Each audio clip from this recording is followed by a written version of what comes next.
Hello and welcome back to the Do the Work podcast. We are in slightly different surroundings today from the studio. We're in the gym, so we're changing it up a little bit.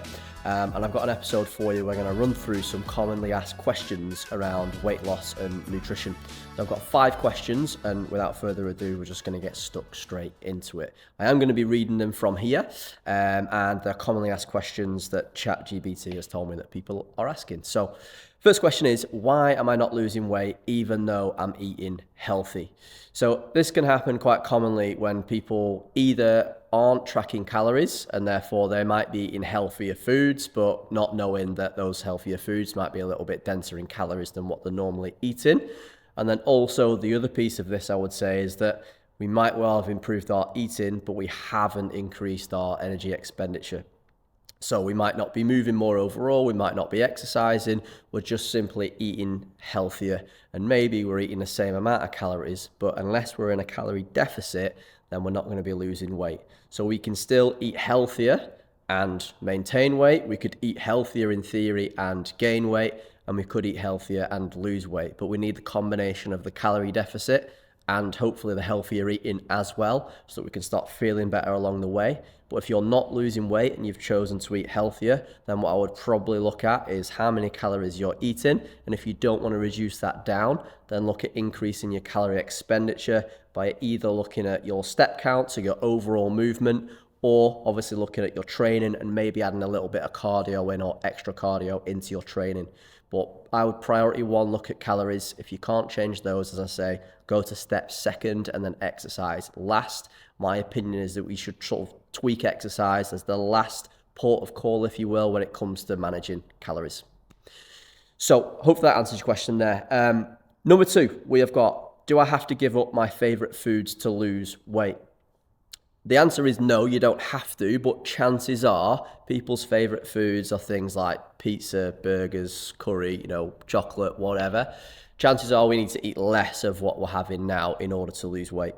So again, referring back to what I said for question 1, in that we need to create that calorie deficit, we probably can't do it if we're eating as much chocolate as we want, or if we're eating as much pizza as we want, or whatever that favorite food is. Now, what I would say is I don't normally recommend that you completely cut out all the things that you enjoy, because if you want to be in the game and achieving the weight loss results for a long period of time rather than just being in and out and quitting, then it's important to keep some of the stuff that you enjoy. And in some cases, that can mean keeping a little bit of chocolate in every day, and that might still satisfy that craving you've got without eating bars and bars and bars of chocolate. So there does need to be some element of restriction or some element of managing how many calories are coming from these sort of like hedonic foods, if you will. But I definitely wouldn't advise completely cutting it out, because that's only going to result in you ending up in a binge after a few days or a week of completely cutting it out, basically. Okay, let's have a look at question number 3. So we've got, how much protein should I eat to lose fat and build muscle? So I suppose this question, we have to first address the losing weight and building muscle at the same time. This is possible, and it's more often possible for people who are new to weight training, new to the journey of losing weight, and in the initial phase, they probably will be able to build a little bit of muscle whilst losing some weight. But in time, this will probably slow down.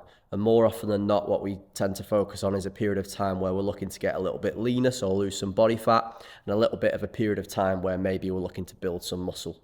But it can be difficult to do both really well at the same time.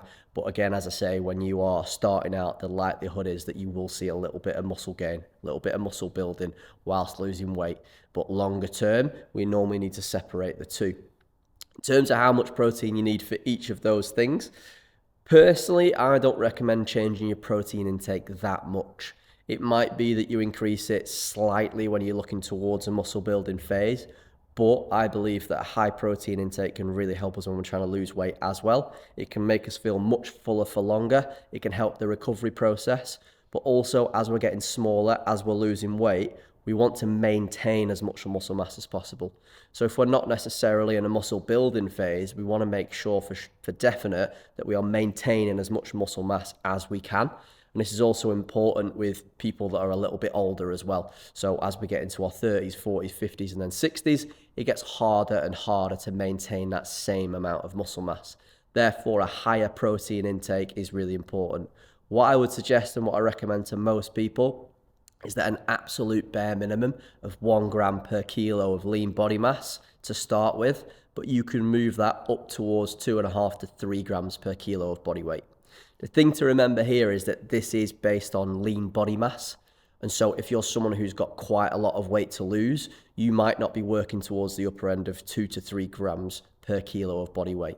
So to give an example, if you weigh 100 kilos, for example, for you to go 2 grams per kilo of body weight, you'd be working towards 200 grams of protein a day, which is quite a lot. Most people coming in as new clients are getting well under 100, so that'd be a big increase. So I would say, as a rule of thumb, if we can work towards about 1.5 grams, that would be a great start. You would be getting enough to maintain muscle mass in most cases. And if you're looking towards building, it'd be 1.5 grams upwards per kilo of body mass. So again, there's quite a lot of information there. So to run back through that, typically speaking, when you start out, you can build muscle and lose weight at the same time, but that won't happen forever. The protein intake is important for both of those things, and it's also important to maintain muscle mass as well, which is the goal of what we want to do when we're trying to lose weight. And I'd be looking to move towards upwards of certainly 1 gram per kilo of body weight, but ideally 1.5 gram per kilo of body weight. I did mention in terms of lean body mass, it's obviously very difficult to work that out, which is why I normally set people around that 1.5 gram-ish, which might take them towards 2 gram of lean body mass, but it just makes it a little bit easier to work out, basically. So hopefully that ties up the question around protein. Okay, let's have a look. What have we got? So we're on to number 4 now. So what's the best way to track calories without feeling obsessed? The way I like to look at this is the idea is not to look to track calories forever. It's so that you can learn and educate yourself around portion sizes. So I think people's biggest issues when it comes to, I suppose, needing to track calories to lose weight is normally because they have issues with having portion sizes too large, and then also they snack too much. So tracking calories is a means essentially of educating ourselves on portion sizes and on snacking and how many calories are in those foods and the size of those meals that we have. And if nothing else, it allows us to be able to get better, even if we call it like eyeballing food as we do it down the line. So if we track for a period of time, be that a few months, be that a few weeks, whatever it might be, we will get a lot better at understanding how many calories are in certain foods and how many calories we need each day and how much food that looks like, so that when we achieve our weight loss goal or what have you, or start to achieve our weight loss goal, we've got a better understanding over essentially what works for us in terms of how much food we actually need. But most people don't have a clue. They just get a pan out, they just get a packet of pasta, they just sort of shovel it in and have as much as they want, and then kind of wonder why they're not losing weight. So in terms of going back to how do we stop being obsessed by it, we change our mindset around what it means. So it doesn't mean that we're doing it forever. It means that we are educating ourselves and we're making our life easier in terms of weight loss because we have a better understanding of what it's doing for us. It's not taking over our life. It's not stopping us from doing anything as such. It's just giving us information and data so that we can then implement that into our lifestyle both now and then in the medium to long term as well, in terms of continuing that weight loss journey and maintaining the weight loss when we achieve it. Okay, number 5, let's have a little look. What have we got? So is it true that metabolism slows down as you age, and how can I fix it?